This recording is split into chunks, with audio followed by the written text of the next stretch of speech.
the results may mean much, and they may mean an improvement of research in the field of hematology, and they also may mean an advance for patient care.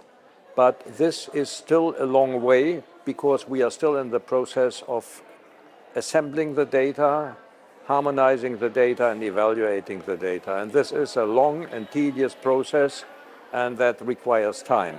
So I think I will re-answer your question maybe a little more reliably in a year. All those questions that only can be answered with large data. Just to give you an example, in the field of AML, we have a poor prognosis and many different markers that may deteriorate the prognosis. And these markers, they require probably different treatments. And due to these markers, the groups with AML get smaller and smaller.